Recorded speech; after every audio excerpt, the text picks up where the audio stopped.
Coming to you from the 6th round of the NFL draft, the Cardassians. It's the 4th. It is the 4th. Welcome to Keeping Up with the Cardassians. You're here for our draft coverage. We missed you. This is Nick. This is Rob. This is Joe. And welcome, one and all. Welcome back. We took last week off as a hiatus. Our schedules were nuts, and we couldn't record, so we released the pizza episode. And we just ate pizza to commemorate. And we did. But we're back, and we're here to podcast with you about some of our favorite things, which include pop culture, sci-fi, comics, Pizza. superheroes, pizza, NFL draft. You know, we just like to talk about a lot of crap. We do. So we like to talk about a lot of crap. The crap we're talking about now, I called it crap, but I don't really mean it. The stuff we're talking about right now is Battlestar Galactica. We're in Season 2, and we've reached the finale of Season 2, Lay Down Your Burdens, Part 1 and Part 2. And we're going to talk. Hell yeah. We're going to talk about Lay Down Your Burdens at the second half of the episode, somewhere between a half hour to 45 minutes, usually closer to 45 minutes into the show is when that comes up. Yeah, lately. But yeah, that's the plan. We're going to talk about those two episodes and wrap up Season 2 of Battlestar Galactica as we...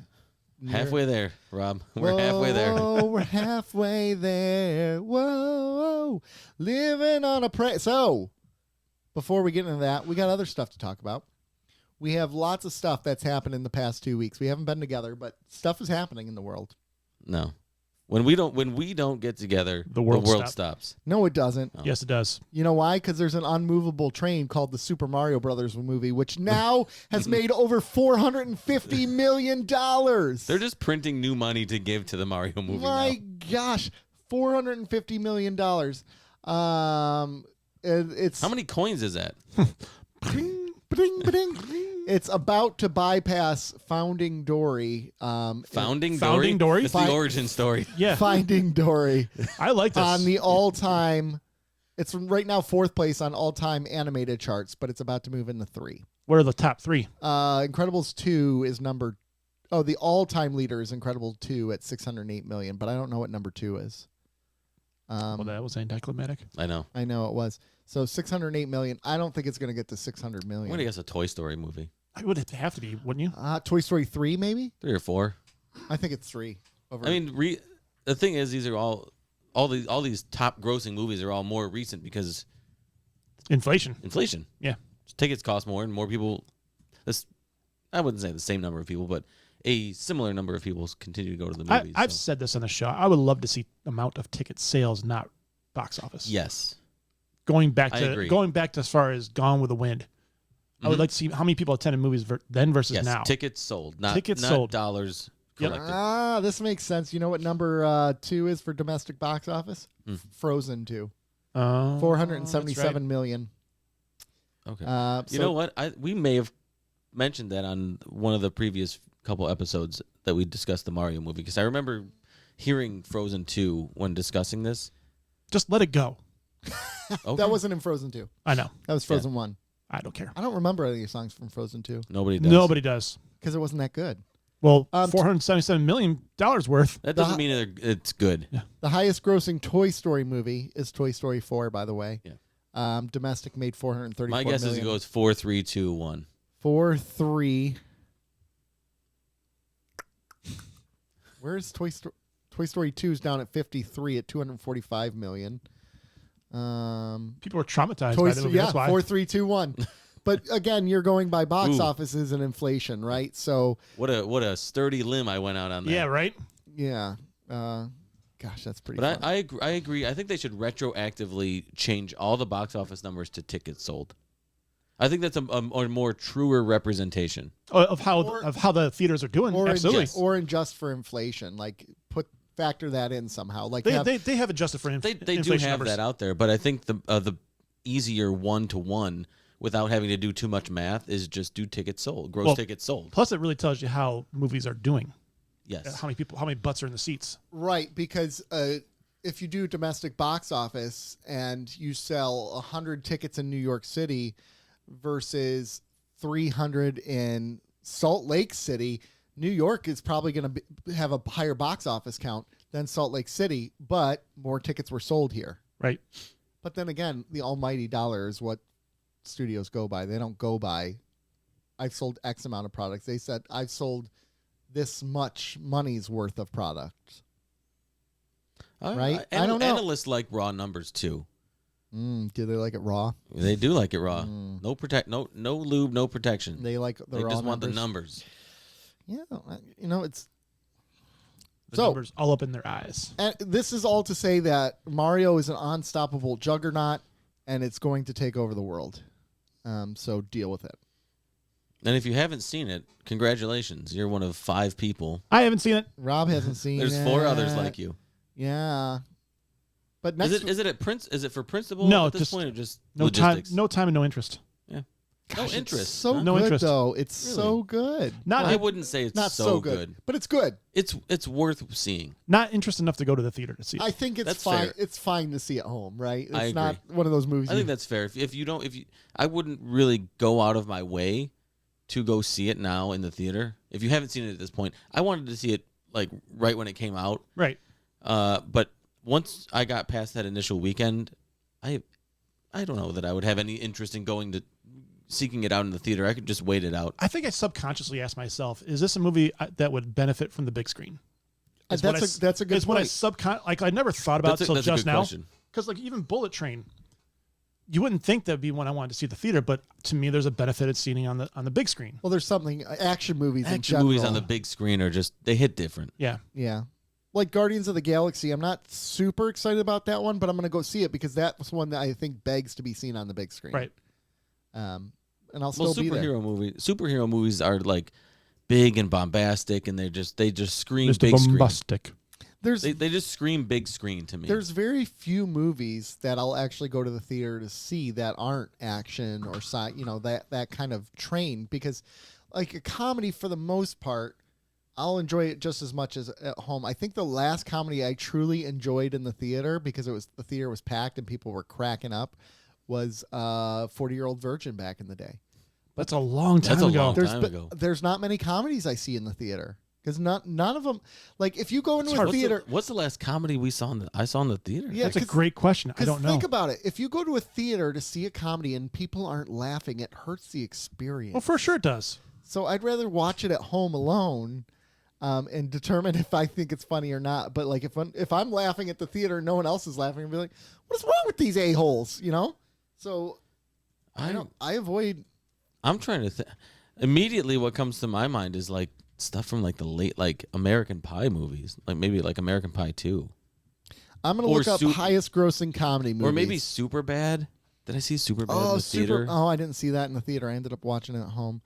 Like, okay, so here is the highest grossing comedy movies of all time. Let me go down the list. They have Minions: The Rise of Gru. Like, No, it's animated. Hangover Part 2, Ted, Meet the Fockers. I think I saw The Hangover 1 in the theater. I think so too. Home Alone, The Hangover, Miss Doubtfire, Sex and the City, Rain Man. Rain Man is not a comedy. When did Sex and the City 2 come out? I don't know, but it's not even on the list for. It's 34. Oh, okay. Came out 2010. Okay. Okay, when did The Hangover come out? 2009. Oh, Sex and the City 2 might be. Yeah. Although, is that really a comedy? I can't believe Wedding Crashers came out in 2005. Yeah, Sex and the City would be classified as a comedy. Not a drama, like a. But the dramedy is still a comedy. Yeah, it's right? a romantic comedy. Green Book? Is Green Book a comedy? Isn't that the one with Marciana Ali and? Yeah. I never saw it. Beverly Hills Cop. Is it that, 25. to me, that's probably like a dramedy. Like it's a That's serious what I would comedy. think. Yeah. Ted 2? Yeah, Ted I don't 2, know that I saw it in the theater. I didn't see it in the theater, but there's Austin Powers. Oh, That's the 90s. Rain Man's a comedy if you try. You got Wedding Crashers, Elf.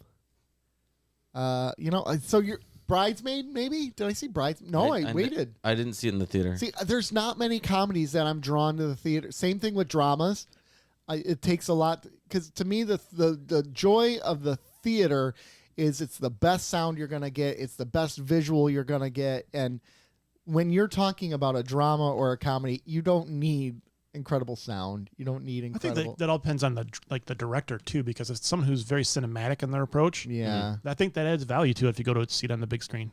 Yeah, like thinking about a Christopher Nolan movie like Oppenheimer, that's going to be more of a drama. Yeah, it's not going to be That's an a action piece. laugh Biopic. That's a laugh a minute. Yeah, Yeah, it exact- sounds like it's going to be the best But comedy of the year. I'm going to see that in the theaters because it's Christopher Nolan, It's a and the way visual. he does stuff Yeah. with film is just there's nothing that beats Was it Nolan that it was maybe 5-6 years ago who just, or maybe it was during COVID or before COVID, begged people not to watch his movies on their phone? Yes, Yeah. it was somebody like that. Yeah. Yeah. It's like, please don't download my movies and watch them on your phone. Yeah. It's not what I Well, he I fought don't to make get. I don't make movies to be seen on a phone. Like, Remember, he fought to get Tenet in the theater Yeah. and even during COVID. Mhm. And it didn't happen. And Well, now, it did. Yeah, it did, but it bombed. And Tenet's a decent movie. It's Man, you got to take notes though. it's convoluted. Oh Man. man. Oh, that one hurts my brain, but I liked it. I think. Yeah. I don't know. Yeah. But when I watched it, I remember seeing Robert Pattinson in there, and I'm like, oh my gosh, he's going to be a good Bruce Wayne. that's Batman. Yeah, because he Drool. wasn't Batman yet, right? Right. Like Drool. he had just been cast, and people were freaking out, including myself, honestly. And I'm like, I don't know if this is a good casting. I And- admit that I was a bit apprehensive. I was like, I don't know about this. See, I was apprehensive, but then I remembered Heath Ledger. I'm like, I'll have to have an open mind. oh If my he gosh, sparkles, people hated. if he Heath. wanted to sparkle once, I'm throwing something. Because what year did 10 Things I Hate About You come out? 90s. Yeah, that was 97. And then what was his like, 99? what was his medieval movie? Like A Knight's Tale? A Knight's Knight's Tale. That's a Tale. fun movie. I love that movie. But like he was known as like the romantic like he was known as like the heartthrob, Yeah, he but was like a very there was no depth to him. Yeah, and 'cause then he came out and then it was Brokeback Mountain. 10 Things I Hate About You, The Patriot, A Knight's Tale. He was in Monsters Ball, Four Feathers, Ned Kelly. So he's after Knight's Tale, he shifts to more serious stuff.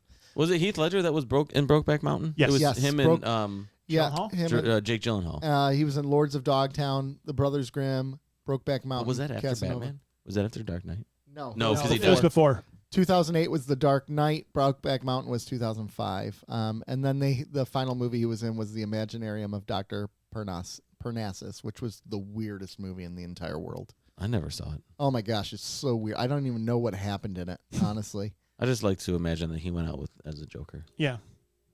Well, I mean, yeah, technically, because he wasn't even done filming that movie. They rewrote it so like his character changed to something else halfway through because it was already a zany movie. So Yeah. he goes in as one character, comes out as another. Yeah. So, anyways, Mario's taking over the world. Let's just own Oh it. yeah, that's For what we're sure. talking about. That's the summation. We don't see comedies in the theater. We've all determined that. Yeah. They really comedies really don't get respect anyway. No, they don't. Would you say the most recent Ghostbusters movie was a comedy? They listed it as a comedy. The most recent one, Afterlife? It's an action 'Cause comedy then of that. That would be the last comedy I saw, but I don't consider that a comedy. Like Do you consider the first Ghostbusters a comedy? more so than the Afterlife because it relied more. This one relied more on action pieces and the bombastic. I think, Mm. but I guess back in '84, you would have thought that Ghostbusters was action and bombastic. Yeah. It's Right. just what we think of film has changed. Where was it at Blockbuster? What section? New releases. It was in comedy. Was it in comedy? It was in Yeah. comedy. Yeah, it was in comedy. New releases. I see what you did there. Ghostbusters 2 sucked. They're just showing DeAndre Swift. Did you get traded? I don't know. Traded to the Trade us Eagles. to the Eagles. Woo woo! All right, let's stop talking about that. All right. No, we're not talking about that. We're not talking about that. Move forward. Move forward. Focus. Eyes on the prize. course. All right. So next topic of discussion. They released another Flash trailer. What did you think? Are you hyped? Or are you like don't care because it's a superhero movie? I mean, we've talked about this. No, I'm ready. I'm ready to see this movie. I don't want I to don't see want any to see, more. and I don't want to see any more trailers or spoilers. Just give me the film. Let me have the whole thing so I can see it. And it's we're a month and a half away now. Yeah, what is it? June 7th? something? June 7th or 14th. I don't know. Are we going together? I'm in. I think we just decided yes, like right now in this moment. Yes. Did we just become best friends? Yeah. Yep. Yep. Yes, Queen. All right. So, But I'm just give me the movie. Yeah. Like stop leaking shit a month away. Well, I think the reason why they're doing that is because there was reports that came out like the studio has realized that they basically sabotaged Shazam 2 when James Gunn took over, because then everyone's like, well, this is a dead film anyways, so there's no point in us seeing it. So that hurt their box office numbers to an extent. I think part of it is no one really cared about Shazam. I think the other part of it is that movie stunk. It didn't stink. That movie stunk. It didn't stink. You gave it like a 6.5. That stinks. Yeah, I guess for like a... I didn't say it sucks. I said it stinks. didn't all stink though, did it? No. There was a couple of things in there that were monumentally great. Isn't that give it like an 8 or 9 by itself? Yeah, but then I got to factor in the rest of the movie, and it bumps everything down. Yeah, that's true. The thing about Shazam that really took away from it is that, so you had Billy who was... Oh! My child. Oh, dang it! Dang it! Dang it! Dang it! Oh, All right, Lord. so anyways, you were So saying you had Billy. And he was kind of serious when he was as Billy, but then went to a child as Shazam. Yeah. So there's just a lot of inconsistency with that. Well, maybe Yeah. it's because, okay. All right, I want to quickly think about this, because here's Billy, who was a kid who was through the foster system, who was struggling, so he had to be a certain way, like he had to have a tough exterior as this kid, because he couldn't be vulnerable, because his whole life was garbage. When he was Shazam, he was a super strong, powerful guy, so it allows him to let down his shield a little bit and be a kid. That's fair. There you go. I psychoanalyzed it. Cool, Anyways, you psychoanalyzed the dead movie. Exactly. Like- so this is going back to But I think Flash. I think I agree with that. Like that's the biggest thing that hurts it. We've had superhero movies that have stunk for a while. They've all stunk for quite a while. Yeah. But they all at least are in A universe that exists and will continue to exist for the foreseeable future. Yeah. Yeah. And we know that Shazam 2 is basically it. Like it's right. pretty much done. It was a what do they call that? It's a lame duck movie. Yeah. Like it doesn't Yeah. has no bearing. consequence. Right, no consequence. Right. And for a movie that has no consequence, it wasn't good enough. That's a good assessment. It didn't. Not that it stunk. It just wasn't good enough to overcome the fact that it didn't matter. Yeah, when we're used to world building, and now we're not Right. doing that. So I'm excited for The Flash, is all I'm saying. Yes. But I think they've done a good job advertising in the sense that it feels like the closing of a chapter. Like from what I've seen in the trailers, it feels like they're closing the chapter and starting a new one with it. And I think that excites me. Well, that's a good thing because they didn't do that with Shazam. No. And the other thing No, is they just acted like the Flash nothing had looks like changed.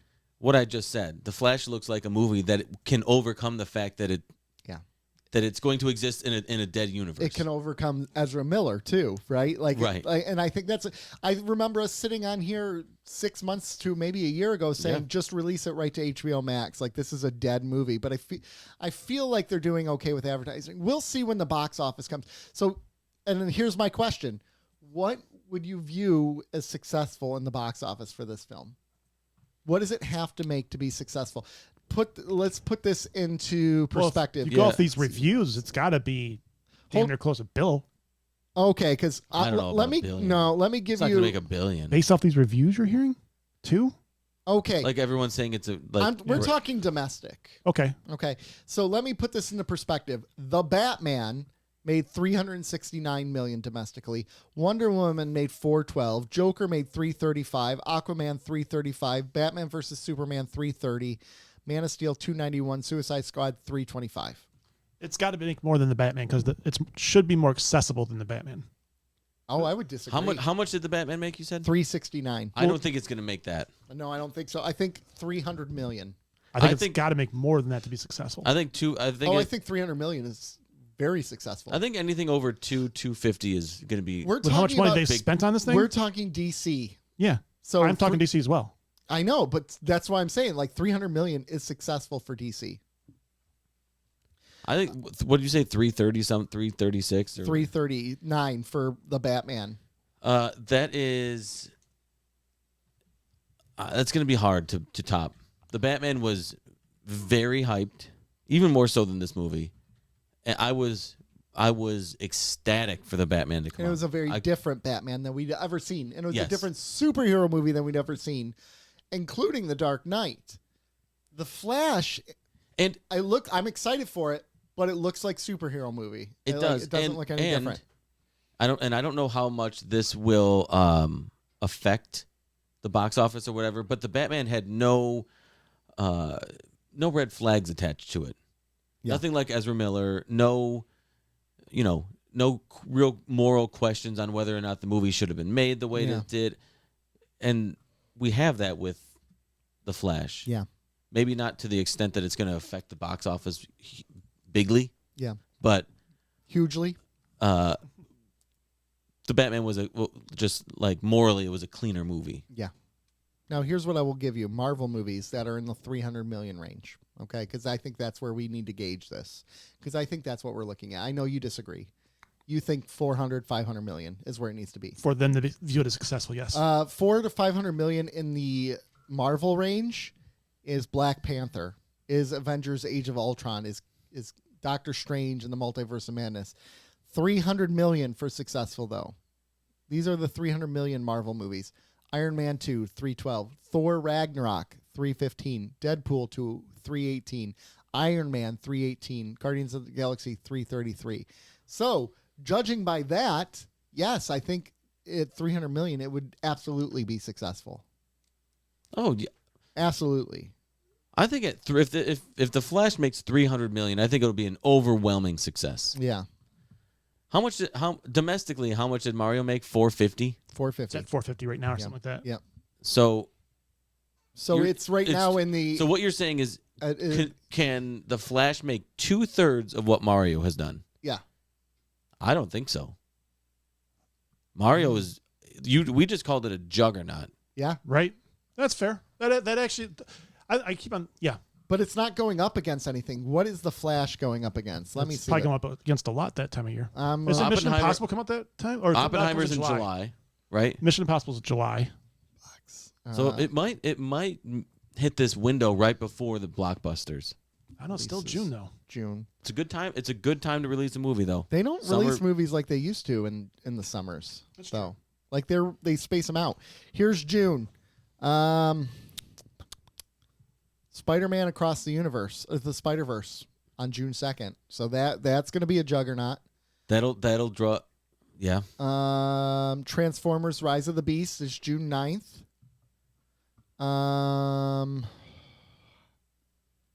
And The Flash is June 16th. And that's it for June. Oh, Indiana Jones, June 30th. Ooh. They got 2 weeks. The Flash has 2 weeks To make $200 million. to make a movie. Yeah, pretty much that's it. Mm-hmm. I don't know. I know. I think they're going to get to.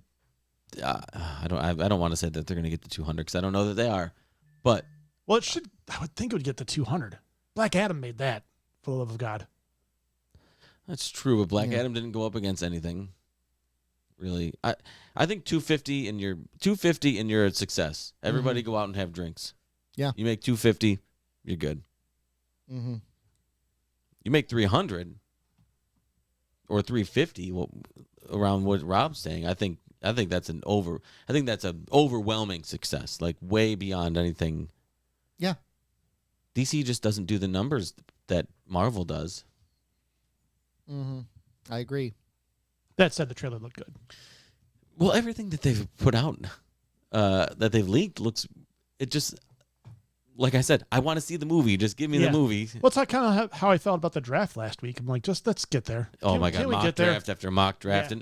and then the first round comes. It's like, yeah, what does a mock draft mean anyway? After pick 2, it didn't matter, right? The first 2 picks were the only ones. Yeah, that you're were like, really- okay, I see that now the dominoes are falling. 1, 2, go, and then it's like, no, Houston traded back up to 3, And then all of a and sudden, now there's the Colts take Richardson, and Colts it's take Richardson. Seattle takes Witherspoon. You're like, who's there to take? Like, what are we Yeah. doing here? Why are we even? So that's kind of how I view the Flash right now. I'm like, let's be there. Yeah. I agree. I also miss when the draft was in like. We're late- not talking late about Mar- the Late draft. March or early April. I hate I waiting do. so long for I it. do Yeah. too. I think it's done, but they Because you turn around and then it's basically like they monetize it. what is it? Voluntary camp is in Yeah. the few weeks But I or kind whatever. of and like it's that like, because it maintains the hype throughout the whole. I thought we were talking about draft, Nick. Yeah, we're not. No, we're not. All right. Also, they are. I didn't realize that the Mission Impossible movie is going to be in 2 parts. Come on, bro. Part 1 and part 2. Come on. Is it the same name? Yes. Yes. Okay, I'm fine with it. Okay. I'm fine with it. But I suppose if they're trying to Listen, finish if Harry off the Potter story, can do it, Mission Impossible can. You're damn right. yeah. They released a trailer for another Hunger Games movie. Oh, I didn't know that. The Ballads of Songbirds and Snakes. Am I a bad nerd because I've never read a Hunger Games or seen any of the movies? I've seen the movies. I haven't read the books. The movies are actually pretty solid. I enjoyed them, except for the third one. I didn't like the third I have no one. interest. I don't know why. either. They're fine. They're fun. They're young adult. They don't fantasy, sound they're- fun. Yeah, they don't sound fun at all. They don't sound fun at all. That's true, actually. Yeah, I mean, not fun, but I think they're good. They were fun. Those were fun to see in the theater because that was a spectacle. And that was Okay, I huge could see deal. that. I could 100% see that. Also, they are doing a dodgeball sequel. I heard. I did Vince hear Vaughn about is that. in it. Speaking of comedies, I would go see in the theater. Yeah. I would go see another dodge. I didn't Is Ben see the Stiller first- involved though? I'm sure he will be in some shape or form. I'd hope so. I think Stiller and Vaughn. Stiller makes Stiller a and great Vaughn. comedy. Mm-hmm. He really does. Yeah, he does. He's nearly untouchable in terms of comedy. Did he make Tropic Thunder? Yeah. Yeah, that was that's what I his. thought. Mm-hmm. Good Yeah. comedy. Did not see that in the theater though. No, I did. But Oh, you did? Yeah. Were you? I saw Tropic Thunder in the theater too. Yeah. Actually, now that I remember it. Yeah, no, yeah. Well, Ben Stiller has always done a good comedy to me, and even if he's not directing, so I saw it. Yeah.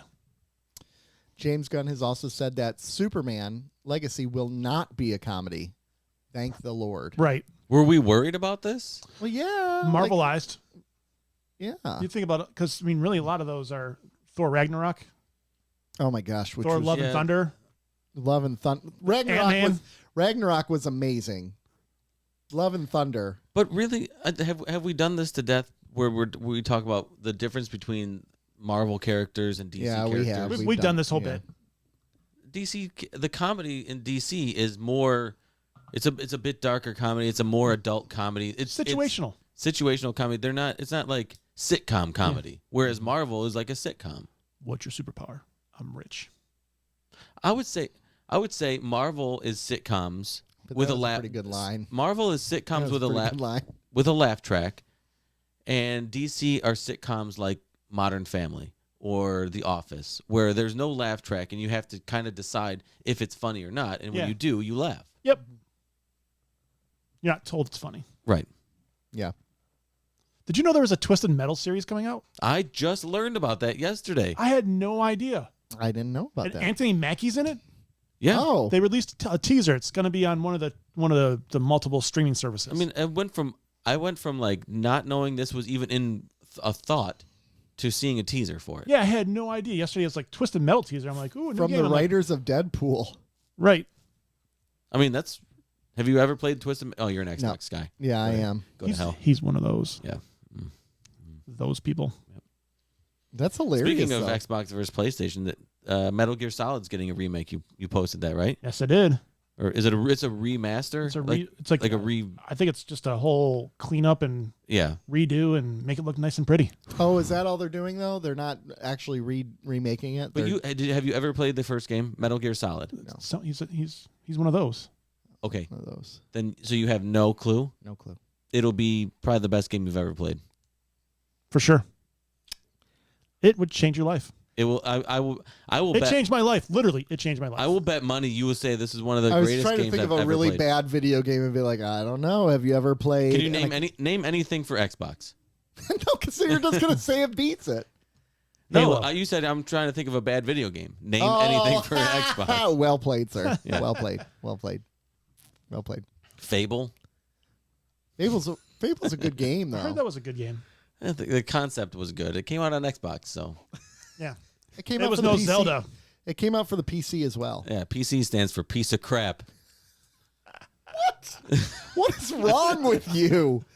Gosh, this is why we didn't record last week. I couldn't take No, a week this of is why you guys making- went to YouTube without me. Oh, we knew it was coming up. Oh, there it is. There Uh-huh. it is. There it is. Who bet the over? What was the over-under on time it would take me into the podcast You know, to we bring it didn't up? even do that, but in hindsight, we should have. Shame on you guys. You're Lions fans. You have to be degenerate gamblers. That's true. I know, that's true. Yeah, exactly. What else you guys want to talk about? That's it. Let's do it. All right. I mean, I don't want to talk about Battlestar Galactica, but What? can we? How dare you, sir? How dare you? We're like contractually obligated at this point. My kid has gotten through every Star Trek Next Generation thing up to Nemesis. That's pretty cool. Yeah. Yeah, and your kid is super into Star Trek now. Really still. digging it. Real digging it. I'm surprised they're still into it Why? because they go through phases That's true. Yeah, where you're they're right. obsessed with something and then they don't care about it But at there's- all. at But least you there's- do you think they're in the obsessed phase currently still? Well, it Could- should have it could ended by fade. now. I don't know. There's, Well, maybe there's, not. there's It's only quite been there's quite a bit of 3 Star Trek months. material to get you through an obsession. I know, but like I don't think that she's obsessed as she was 2 When she months ago started, yeah. when she started the You journey. think it's still fading? enjoys it. Do you think you're on the downward spiral? To the a certain downward extent, yeah. dog, if you will. It's a yoga. It's a yoga That's a pose. yoga Yeah. pose. Sorry, it was a dumb. That was very dumb. I'm ashamed. 734. Can you do downward dog? 0980. Can you do a downward dog? Isn't downward dog like that? No, that's cat cow. What is the downward dog? Oh, where your butt goes up in the air. It's like you're a triangle. Yeah. Oh, he can do it. Trust me. where I've you seen lift it. up your back. Oh, I don't know. Oh, he It's can like do you're- it. I put him in that position a few You're like times. you're standing in a pyramid. Yeah. On your hands, on your feet. Yeah, and your- yeah. I could do that. Oh no, I can't because my hands can't touch the ground. No way. Like you just have like a personal Hey, guys. rule, or they physically can't I touch the ground. can't. I can't bend over what'd and be touch the ground. You know what'd be with fun YouTube? Let's try some yoga poses. Yoga my with God. the Cardassians. Tune into our Patreon where we do yoga. We do yoga. We try. Can you do downward dog? I don't know. We'll find out. I've done Yeah. yoga before. On I could, Patreon. I can do yoga. I'll embarrass myself. Let's do it. All right, I'm in. We all need to get yoga pants though. I'll do it in Oh, shorts. and mine are gonna say juicy on the butt. Yeah, just you wait. Juicy. All right, but that's cool that she's still into it. Yeah, so I get to watch Picard again. Oh, that's nice. Yeah. So Wow, you get to got- watch season but 1 and 2 of Picard. Yeah, No, you we're not do. doing that. no, not doing that. you have You to. really can skip right. She to has 3. to do it on her own. Oh yeah. I'm not watching that shit show. Season 1 and 2 are so bad in hindsight. So bad. You get to watch Discovery again, or has she already watched? She hasn't watched that. She'll like Discovery. She'll love Discovery. You know she will. She will. I don't know. She didn't like the darker Next Generation stuff. She'll like Discovery because you have character like Representation. good representation. She'll like it. But she also likes story. That goes against Discovery. Someone But you put up let her make her own I am. mind. someone put up a thing on Twitter the other day that enraged me, and it was like, here we are talking about how Michael Burnham breaks all these rules, and it takes her 4 seasons to get the command of her own ship. Yet here's Picard's son breaking all the rules, and he's on the bridge of the ship in 1 episode. Or in 10 episodes. That's toxic masculinity. And I'm like, are you kidding me? First of all, Burnham was written poorly. That's the issue. It's not Burnham. Like, it's not a woman. It's Burnham herself that's written poorly. They also said that Picard's son is a little bit of a Mary Sue, which is kind of true. He can do everything great. Oh yeah, I don't like that. I don't ever like that. But like sometimes I feel like we're looking for reasons to be pissed off when they're really Get not out. good reasons to be pissed off. Get out I of know, here. right? Get out of here. I'm pissed off you said that. That was in there. Also, I saw someone online complain that there wasn't any scenes in which just 2 females talked together on Picard. There was never scenes like Deanna and Crusher never had a scene just together. So just There was always 2 a alone. Yeah, there was always a man So involved I in have the a scenes. I have a question, and I would love to. I would love to talk honestly to a showrunner or a writer about. Do they Ronald think D. about Moore's that? been on our show. I know, and Friend of like, the show, Ronald. is D. there Moore. is there a checklist you have to go through now? Okay, do we have this? Do we have this? Do we have this? Is the way this is written? Is it going to get? Do they go through those discussions? Because I'm sure when they're writing something, they're just writing based on the characters they have and the story they want to tell, not saying, okay, this scene only has 1 woman in it. We need to make sure that we have another woman in it, even if it doesn't fit into the plot of the story. Yeah. We need to make sure that they have a speaking role So here's what I think the greater issue is, because I think you're right to an extent. Like, it feels like a checklist, right, that people go through. I think the issue isn't so much that those things are part of the stories. It's that you have the wrong people writing about those things. So what does the writer's room usually look like? It's usually straight white men in the writer's room. And now it's slowly changing. That's an assumption. That's an assumption. It usually is. If you look at writers' Historically, it is. It's changed, but that's what I'm saying. It's changing now, right? So for a while there, it seemed like it was literally a checklist, and they were making these characters like, here's our gay character, and look at how goofy and funny and silly they are. Like, you think about freaking Will and Grace, right? Like, it was all a bunch of straight white men who probably wrote that show. And so these gay characters were fairly zany. Yeah, I might be just assuming. But I think the lack of representation in the writer's room is more of an issue, because then it feels heavy-handed when the show comes out. Because are you suggesting that gay characters can't be flamboyant? No, I'm not suggesting that. This is serious. No, I'm not at all. But I'm thinking, because there are a lot of gay men who are like Jack, and there are a lot of gay men who are like Will. Who are like Will. Yeah. But for a long time, when you saw a gay character, they could only be flamboyant, or they could only be this, or only be that. And I think now, like with film, like with representation in the rooms, now a gay character is just a gay character, right? It's not making a big deal out of them like a lot of the shows used to do, like being heavy-handed about, look at us, we're so inclusive. And I think they've done better about that. I think Discovery has struggled with that. Particularly, it feels very heavy-handed, not for gay characters, but like just in general with a lot of what they're trying to do feels very heavy-handed. It doesn't feel natural. Okay. I can't really speak to that because I haven't seen Discovery, but I can speak to how people have absorbed Discovery.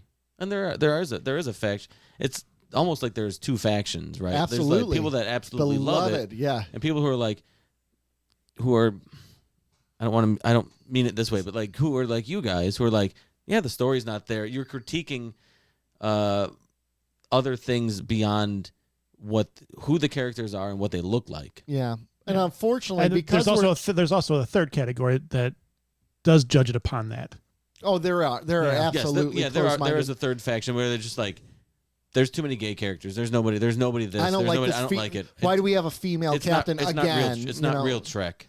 Yeah, exactly. Which is stupid. But that's a dog whistle. Yeah. It's not real Trek as a dog whistle. Yeah. What you guys have critiqued is, I think they're all fair points. It's storytelling. It's character development. It's different plots. It's things that exist outside of whoever these characters are. It doesn't matter what or who they represent. It's the story. It's the plot. It's the relationships, character development. That stuff can always be critiqued. So my question here on the show is, when Discovery comes out, are we doing the YouTube exclusives for the final season? And Joe, you got to watch. We should. We absolutely should. Yeah, we should. Okay, you have to parachute in because it's season 4, right? Yeah, It's 5. It's only 12 episodes or something. Maybe I didn't think it is 5. Yeah, I think. But you should it might be parachute in. interesting for you to come in the middle without seeing the previous seasons to see how you can objectively question look back at it. To you two. Do you think I can come into that show without having watched the previous 4 seasons and not miss a whole lot? I think you could get it summarized up what you needed to know by Nick over here, but yeah, I think you'd be all right. You think I could read Wikipedia? Yeah, I think it'd catch up that way. You could Wikipedia. Yeah. Wikipedia. Okay. All right. We did our. Now, second question: are you guys going to record the last episode of that one without me? Well, you have to be available because YouTube is very timely, and you weren't available by your own words. Let me check that text message. See if I was available. We wanted to record our regular show on Sunday, which you were unavailable for. The regular show's like 6 hours long. Fight. And to your point, I should have given you the option. Should have. To be fair, I did say F that hoe. Yeah. Yeah. Now that checks out. Yeah, it did. And that was my exact phrasing too. And then it just hit record. Yeah, exactly. But our specialty, we were in and out. Yeah. I literally came over here, we recorded it, and I left. Yep. And he came and left. Hot. Yeah, it was. That is hot. Yeah. All right. Now I really want to be invited next time. Battlestar Galactica, lay down your burdens. All right, here we go. So, part one. Are we? No, we're not reviewing this all together. What? Are we? You do whatever you want. I'm doing whatever I want. Yeah, you're the one You know describing what? him. So You do you, and I'll do me. What do you want me to describe part I'm one and quoting part two Starbucks. together? I'm quoting I Starbucks. know. I'll do me, you do you. All right. Starbuck is greenlit. She gets to go back to Caprica to rescue all the survivors, and they get to take 20 Raptors. They're using Sharon to do it. And as they're starting their jumps, with Sharon being their computer, basically, one of the Raptors misses it and gets stuck in a nebula. That nebula, they find, has a planet hidden in it. The planet kind of sucks. It's cold, it's rainy, it's terrible. But guess what? It's in a nebula, and it cannot be seen anywhere. So Gaius Baltar is getting his butt kicked in the polls. He's going to lose handily, easily. And he sees this planet and says, you know what? Now we're going to get this planet. That's going to be my whole campaign platform. We're going to settle on this planet. We're going to call it New Caprica. Rosalind argues that no way, you should do it. You're crazy. The Cylons are going to find it no matter what. Baltar says, hey, you're running off of fear, blah, blah, blah, blah, blah. That all happens. Meanwhile, Galen is sleepwalking, falls asleep in the hangar bay, and Kaylee goes to wake him up, and he just hammers. He goes to Pound Town, but not in the good way. No, not he demands. Eventually in the good way. He wants to go see a doctor. Allegedly. They give him a priest named Brother Cavill, and he's basically talking about how he thinks he's a Cylon, and Cavill's like, you're not a Cylon because I haven't seen you at the Cylon conventions, blah, blah, blah. That happens, and on Caprica, they find the survivors. They locate the survivors, including Sam Anders. There's only a few of them left, and as they're getting ready to escape, they get attacked by the Cylons, and they go into cover. That's the end of part one. So do we have enough to talk about in part one, or do you want me to solve part two too? Yeah, I mean, we do. Plenty to talk about. It's funny because I'm watching part one, and so the Chief is in his drawers and everything. I'm like, Chief's a Cylon. And then the preacher came and I'm like, preacher's a Cylon, just because the way he was talking. And then the preacher in the next episode, you're like, oh, cool, I was right. Yeah, I don't think they were trying to hide that with Cavill at all. They weren't. I like how he's like, I'm a Cylon. He said he was a Cylon. I'm a Cylon. Yeah. But then he's like, I'm at the Cylon convention. I'm a Cylon. I haven't seen you at any of the meetings. My son Eli, he's watching it with me, and he said that he is his favorite Cylon so far because he's like kind of snarky and goofy and. He's my favorite Cylon so far. He's incredible. I mean, it's Six is still your favorite. It's what's his name from Quantum Leap? Who doesn't argue with Dean Stockwell? Yeah. So let's start with Starbuck. Do you think there's any chance that they would greenlight a rescue mission to Caprica where Starbuck says there's 100 survivors there? Give me 100 people to go rescue those. Do you think that would actually be greenlit? A 1-for-1 rescue mission? I don't know. I mean, like, is it worth we've already seen Rosalind outlaw abortion. She went against everything that she stands for in doing that. Well, Rosalind wouldn't have saying this since it's a military operation. It's a military operation. And I think so is the president not the chief? Is it?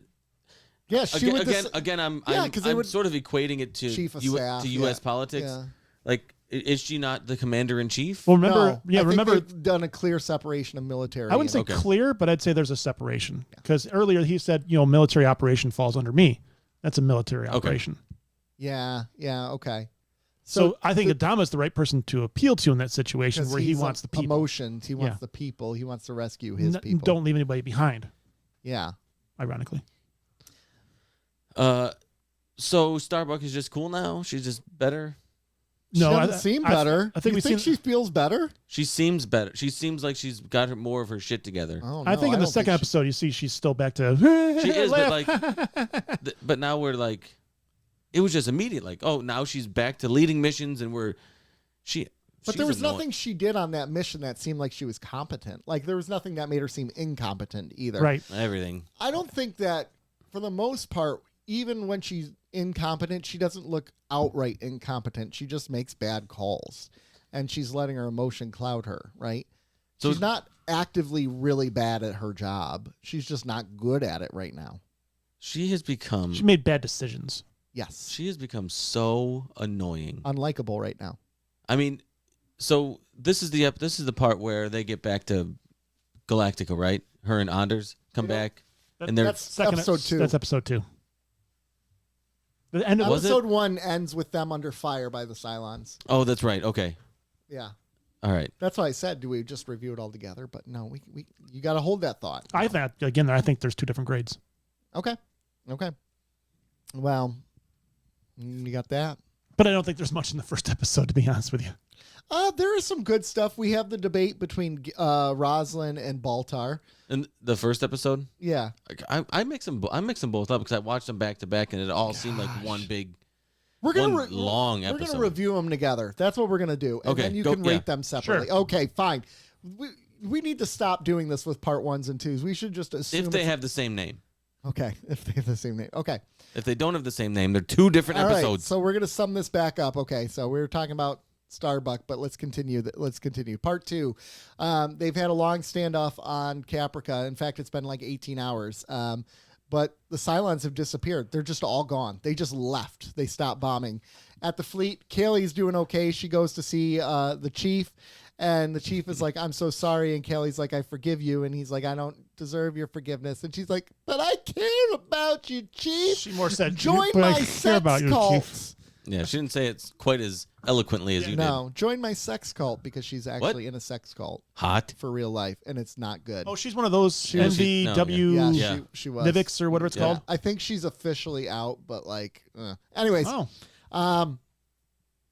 So, the president meets with Baltar and says, can we table this new Caprica thing till after the election, bro? It's clear what you're doing, and like, this needs to be thought about, but not under a political stunt. And he's like, screw you. And then she's like, I saw you on that planet with that blonde woman. And he's shaken, but he just continues onward. But he wasn't stirred. Yeah, exactly. Kara and Anders get reacquainted in the sexual persuasion kind. And annoying. Lee walks in the room, and he's trying to talk with them, and they're just making out.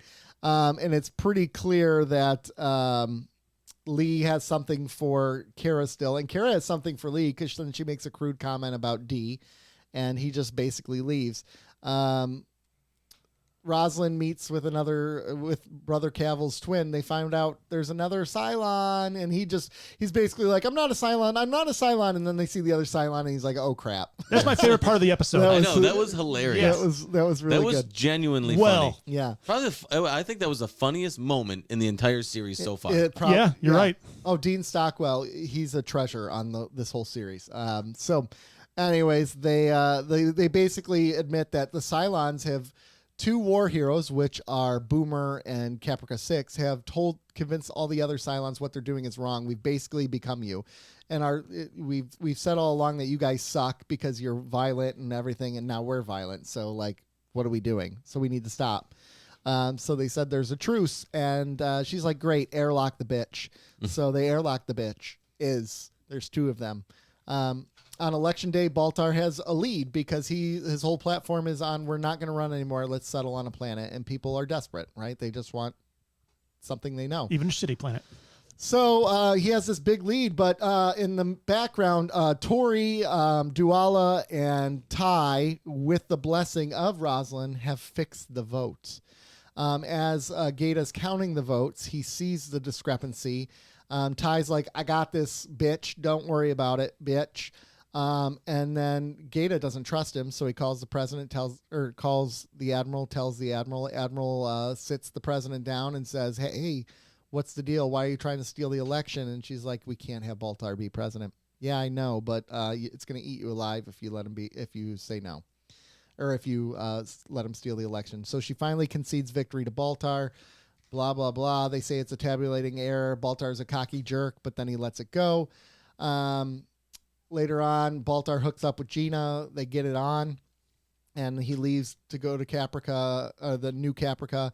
They're all settling there, and then all of a sudden, a nuclear bomb goes off. Flash forward to a year later, we see Baltar at his table, and he is the president of the colony, or the president of New Caprica, and it's basically a whorehouse that he's running now. He's just sleeping around. He's not doing a good job. He sucks at his job. He doesn't care. Sam Anders is dying of an pneumonia. Doc Cottle's out of medicine. Rosalind's a teacher again. She's working with Maya, who has the baby. So she's working with her. What else is happening? Oh, Ty comes down to the planet to settle with Ellen. The base stars or the battle stars are running on skeleton crews. Adama has a wicked mustache. Terrible. And what? Terrible mustache. No, that's a decent stash. And Lee's gained some weight. Yeah, he's looking. I actually wrote that down. Say, is he a little chunky? He's fat. Okay. He gained weight. Yeah. So and then basically as they're arguing, battle stars or base stars jump in. The Cylons found them. And the battle stars have no other choice but then to escape. They have to run away. Yeah. So and so the episode ends with Baltar surrendering like a bitch, like right away surrendering. Battlestar or base stars all over everyone, and officially they are now screwed. And why did they get screwed? Because the Cylons by accident saw a nuclear explosion. No, yeah, screwed by Gata. All comes back to Gata. Okay, so let's talk about this. All comes back to Gata, this traitor son of a bitch. Okay, where do we start? Who ran this election? Dominion? Too soon? Tell me though, like not Star Trek Dominion. Yeah, I know. Earth Dominion. I know. This happened. Did this happen? Oh, this happened after. This episode was after Florida, the Florida Chads. Yeah. I was just kind of curious about that. There probably are a lot of Chads that live in Florida for the okay, record. all right. I got a question. I was only joking about. I was only joking about Gata. All right, you gotta say. I was gonna say. But I think the move for Rosalind wasn't to rig the election. So you rig the election. You're gonna win and you're gonna hate it, or you're gonna get caught and you're gonna lose. You're probably gonna get caught and you're gonna lose, right? Yeah. Okay. The information she has is damning to the persona of Baltar. But let's say that people like Baltar anyway, and they just it galvanizes that. You're going to lose anyway. Mm-hmm. So you're in essentially a lose-lose. Right. Kobayashi Maru. Yeah, a real no-win situation, but a real no-lose situation. Because you've already resigned that you're going to lose it either way you do this, potentially. So why not? So you think no matter what, she should rat him out? 100%. All right. But this goes back to what we've talked about in the past with sometimes these characters don't reveal this information soon enough. And then because they've held on to it for so long, it backfires. So now she's going to come out and go, by the way, I know he's my vice president and I knew he was working with Cylons all along. Well, she didn't know all along. She didn't know all along. Okay. As I was dying, I had a fever dream and I saw him in my fever dream with one of the models. It's not going to get it's going to cause more panic. And I think it's a better play. It'd be fun to spin. Oh, no, she's grasping at anything. Exactly. I think it'd be a better play. Oh, see, I don't think that's a win scenario for her at that point. If right after her fever dream, she demanded his resignation and got up in front of the people and explained why. Again, I fall back on. She didn't care because she was dying. She didn't. Yeah, she but wasn't after she came back. But after she was healed, she should have said, "No, you're agree. done, Baltar. You're out of this. I cannot trust you at all. I need you to resign." Right? But this is politics. So it's the devil keep your enemies close. Keep your friends close and your enemies closer. Yes. This is what she was doing, and that's true. I mean, it is politics still. It is. I think rigging the election is very bad. I think right you said is right though.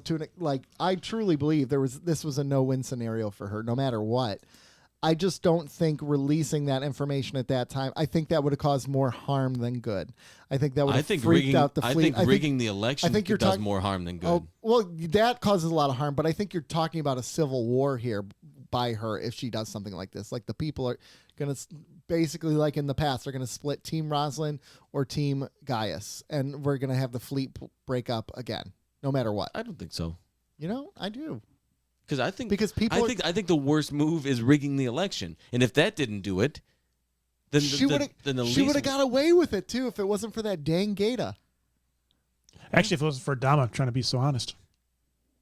Oh gosh, there's a lot of and Gata and Adama, But again, if this was Kane in command, but so there'd be no election.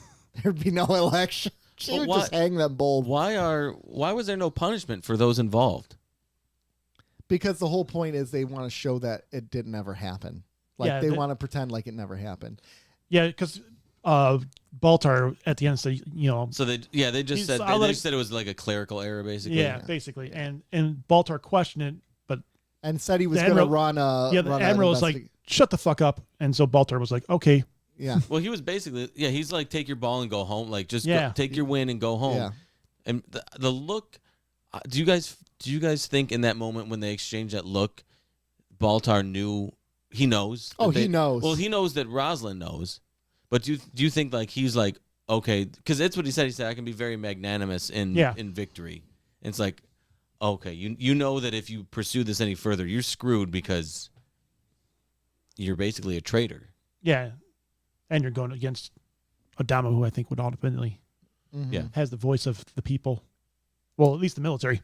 Oh, absolutely. Yeah. I don't think anyone in the military respects Baltar. Yeah, especially now. Especially now. I don't think anybody. I don't think anyone voted for Baltar. They voted for Baltar for hope. He's such an asshole. They voted for him because they wanted to be on a planet. Like that's and I actually appreciate. Why didn't Rosalind be like, "Oh, I'll take you there too. That's fine." Yeah, well, because that's not who she is. She didn't think it was the right call. She has conviction, and turns out it wasn't. Yeah, but like I appreciate how they really showed that Baltar had no chance to win against her. Like he was getting the floor mop with her. She was dominating him in debates. Like she had a huge lead. There was no way she was going to lose until this planet comes in the equation. And I think elections have been won by less than something like that. Like it's impressive that it shows you how important one issue can be to a voter. Well, no, and what it showed to me, or dangerous one issue can be. What to it a voter. showed me is like, and I equated it to modern politics in the United States is nobody cares about issues, big issues. No. You know what the issues people care about? The ones that affect them. Yeah, like a planet to live on, like a sky above their head instead of looking at bulkheads. If you tell people you're going to make real change that are going to directly impact their life positively, you're going to get their vote. Yeah. Nobody cares about here's what I want to do down the road that is going to affect everybody, and people are like, I don't know if it. No, here's what I'm going to do. You're going to pay less. You're going to have to pay less taxes, or you're going to get more for this, or this is going to change, and your quality of life is going to improve because of this decision. Right, but those what are you're the saying issues is that move votes. It's snake oil, right? Like Gaius is selling them false hope, essentially. They're going to move to this planet, and it's not going to be a good life. It's going to be difficult. And then you have Rosalind saying, "Look, we can move to this planet, but we're not guaranteed things will be better." It'd be like it would be like a presidential candidate getting up there saying, "I could cut your taxes, but once I do that, everything's going to fall apart." And they're like, "Screw her. What does she know?" Right. Cut. And then you get another candidate who's like, "Tax cuts for everyone. Businesses pay no taxes. You're going to be so rich when we do this." And it's like, no, it doesn't work. That we want that hope, but it's not realistic. Mm-hmm. And it's the same thing with New Caprica. It's not realistic. Why are we settling but that's what politics is. It's the way to get the public to vote your way is affect their lives directly. Yes. Yes. Or sell them on something that is going to directly affect them. What was the line that Selman, the other guy, is going to do something negatively against him? What was the line? Tori had a line in this that was fascinating. She said, "In my experiences, people vote based off their hopes and not their fears," and that kind of goes with what you're saying. But I don't think personally we experience that here in our country, especially we vote on fear, especially post 9/11. Hey, we definitely go fear. We vote all off of fear. I mean, the whole 2016 campaign was run off of xenophobia. 2020 was run off of fear of fear of the other guy. Ukrainian assets in the Bidens versus Trump as a Russian asset. And it's like all we're doing is running off of fear. But that's what both sides do. Everybody campaign that the fear of the other side winning. It's divisiveness. Yeah. If this person wins, your life is going to be ruined. Right. Or if this person wins, your life is going to be ruined. Yeah. And it's it's the singular bipartisan thing there is. Mm-hmm. Mm-hmm. It's like the one thing that everybody agrees on is if the other side wins, you're fucked. Right. But like you look at this, so if you are the people that are part of this fleet, all right, and you see what has happened in the last, I think it's been 9 months now since the attacks, give or take. Full pregnancy. Yeah, exactly. Right? Or 6 months. 6 months, because didn't Zarek, when he had his one insurrection, he's basically like, if you do an election in 6 months, I'm going to be cool. Yeah. So we're 6 months, give or take, out. Right. All right. So 6 months, you're running nonstop. Always running. And then Rosalind keeps getting up there saying, things will get better. I know the way to Earth. And she keeps saying this, and you keep getting attacked, And finally, this guy comes up and saying, look, maybe I got Earth, this place over here. Maybe Earth's out there, guys, but here's this planet that's hiding in a nebula. Don't you want to just They'll never find us, and it'll be great. They'll never find us, right? Never find, even though they've been trailing us every step of the way. They'll never find us. Wouldn't you want to cling to that hope? Probably. Each situation sucks. I either settle on a planet that sucks and it's cold, or I stay on a ship with metal bulkheads and face the fear of annihilation. The minute I would have found out that I had to sleep in a tent, I'm like, this is too much like camping, going back up. Yeah. Put me in the ship. We're gonna camp on a cold planet. Yeah. You're like, nah, give me back to Put me on what's the other one? Pegasus. Put me on Pegasus with the old school Pegasus. Yeah, let me go ahead and you can peg me. Go ahead. Put me in one of the brigs. I know what they do to me, but I still get food. Yeah. And I'm fairly warm. I can visit, but I'm going back up. See, I think you get food and action. Come on. That's a deal. That is way better than New Caprica. I think I'd settle on New Caprica, though. I think I'd vote. Well, okay. I don't know Baltar. You would have voted for Baltar, you son of a bitch. He would have. I wouldn't, but I don't know Baltar like we do from watching the show. I just know Baltar based off of he created a Cylon detector. He did this. He did that. He saved President Rosalind from dying of cancer. And he was her vice president, but he had to take a moral stand because he was so unhappy with her. Oh, this is a guy who stands for something. And then he says, let's settle on this planet. I'd probably vote for that because I don't know the full story. You don't know cults, so that's true. You make bad decisions. I do make bad decisions. Would you not vote for Baltar in this decision? You're voting off the issue, not the person. Keep that in mind. That's a very important point. I don't know. I abstain. I wouldn't vote. And you just complain about. I vote for a third party. Go ahead, throw your vote away. Oh my gosh, what would you do? I don't know. To be honest with you, I don't know. I'd probably vote for Rosalind because I'm more attracted to her. I like Rosalind. I probably would have voted for Rosalind because I wouldn't trust the situation.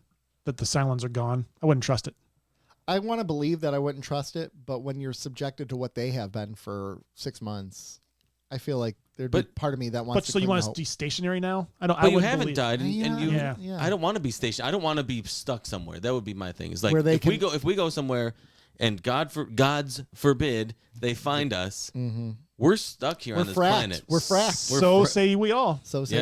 Yeah. I'd rather be able to jump at a moment's notice. Yeah, I don't want to be because you're just sitting ducks. Yeah, I don't like being sitting ducks, and I mean, obviously it plays out that way. So, and isn't this the presidency that we all saw Baltar having though? I wrote the presidency of John Kennedy. I wrote down at the bottom. Kennedy was like, "Ease up, fella." Yeah. I wrote the bottom. Like, you think the Galactic people realize he's finally what a bum he is now? I think everyone knows what he is now. I think they realized over the span of this season. I think they all realize that he's only out for himself and he doesn't care about anyone. They're clueless still. He's a scumbag. He's such a scumbag. I'd like to believe that they're a little bit smarter now. And I hope I hope he dies. Poor Gata is his chief of staff. What a hard job that's got to be. Good, fuck him. He deserves it. Yeah, he's the reason we're here. He deserves that job. You know, that is. I wonder what happened behind scenes to get Gata that job. Did Gata go to Baltar and say, "Hey, I was the one who saw this"? Or maybe. I mean, Gata did. Like, he was his assistant really early in season 1. Like Gata's always had a soft spot for Baltar. He's always. I don't trust Gata anymore. I mean, I get that because he likes Baltar. Yep. But do you think he doesn't seem to like him now? Tough shit. Because he was rolling his eyes and kind of like. Yeah. I roll my eyes at you guys all the time. I still like you. That's a good point. You roll your eyes because of me. That's true. That's a good point. Usually you can't see it though. Aw. Hey, how about the ballot rigging though? That wasn't subtle at all. No. I'll take it from here. Yeah. Well, even all of a sudden jumped however many thousands of votes off of one ship. 9,000 votes to 2 for off of one ship. Yeah, it was not well done. So that's funny that you guys mentioned that. Is that a red flag to you guys?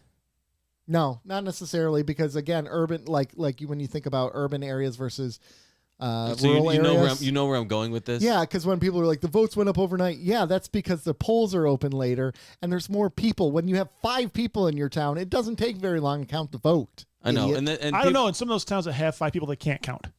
Yeah. But think about, let's say it's Tom Zarek's ship, right? You're expecting when they do a vote dump, it's all going to be for Baltar because Tom Zarek is his campaign manager, right? Or the religious ships, their votes are going to go to Rosalind. Not anymore, because she they still vote. Oh yeah, because she did Baltar she wanted did the ban. That's right. Yeah. So she still got their vote. The Battlestars are probably going to side with Rosalind because they've seen how much trust Adama has. They're voting for Baltar. No, I think they're voting He's great. But I think it's a bum. I mean, we've seen that, and we saw many times where where people were withholding supplies because they didn't get something else, or they were more important because they had water and they should get extra rations and all these dumb things. Those are all going to play into it. So I would expect certain ships would have bigger dumps for votes. Oh, for sure. But I think the problem again is that that dump was way big. Yeah. That was a big dump. That was a huge dump. Huge dump. She took a huge dump on those votes. So in their politics, I'm cutting that audio. It's going in your board for next week. So in their politics, as soon as he is named president-elect, when Adama goes to tell him, he can give orders right off the bat. I'm assuming that's how it works. It's different. Yeah, man. Yeah, they don't have time to waste. We have like some 3-month smooth transition of power. They're like, no, you're president now. Rosalind, get the fuck out of here. Slow down the smooth part. But there's a transition of power. Yeah, right. It's supposed to be smooth in theory. I could see that because that kind of does happen in politics as is now. While there's still that 3-month gap between, or 2.5 months. Like when Biden was elected, he started getting briefed daily and started setting policy and preparing policy. You can prep. Prep policy. It doesn't go into place until you can actually. Well, that's the thing. If bill. I was like Rosalind, I'd be like, all right, jump all the ships out of here now and erase this place from their database. Yeah, database. They're gonna hate me, but now how does it work in like middle school when someone's elected? It's like, all right, now you're president. You're good. That's pretty much it. Yes. Yeah. So that's how it works. Like, okay, you're president. Fill all the candy machines like you said you would. Yeah, exactly. It's no longer get the other kid out of here. I didn't think about that though. That's a good point. Yeah. I wonder. I'm assuming that it's like he should have been like, I'm president. Transition. I'm president now. It had to. You're fired. Like as soon as he's like, oh, the right way is to address me as president-elect, and by the way, set course for New Capricorn. I'm like, damn. Yeah. I think the whole point being maybe there was still a time frame where Rosalind was president, but like even if they go away from there, he's just going to turn around and go back. Rosalind should have been like, take the Pegasus and the Galactica and let's go. Leave everybody else behind. Yeah. The ones okay. that voted for Baltar can stay. There was a couple other moments I really liked. And you talked about the laughing between the cavils, which was really freaking hilarious. Yes. I liked Rosalind getting the giggles before she was going on for the debate. I was like, she took an edible. Yeah, it felt 100%. Like it, but she's just cracking up the whole time, and Adama's walking her down. I've done that before. I dug that scene, or the tearing of the paper thing. I thought that was kind of cool, and breaking of pencils. And I was usually like, what if the moderator doesn't have a pencil? Well, then you're screwed. Yeah, I like Adama. Yeah, I really dig the relationship that those two have. Their play off of each other is really good. What else is there before that we want to talk talk about before the time jump? Well, Cavill's conversation with the chief, where he's like, "You want to kill yourself?" He went right to that, right? Oh, can we talk about trying to kill yourself from like 12 feet up? Did you see the dream? Yeah, it's not very far. Yeah, it's like jumping off the top of a couch. You're gonna break your leg or something. You're not gonna. It's gonna dislocate his shoulder and have a concussion. Like, yeah, show him airlocking himself or something. Right. That would have been good. Like they showed that scene of Leoben getting sucked out the airlock. Shit, give him a gun. Yeah, there's plenty of those on the ship. They did that. There are. Ronald D. Moore did that on Star Trek. Yeah, he O'Briened it. Well, we've seen scenes where O'Brien's like, they're pussy. We've seen that suicide by gun on this ship doesn't really work out as intended in the past. You just get a hole in your cheek. Yeah, well, I mean, if you do it right. odds, yeah, she did it wrong. How do you do that? I don't probably flinch. Yeah. If you think about it, you probably flinch, and plus gun control still. Controlling the weapon. Yeah. If you're already nervous and shaking. Yeah.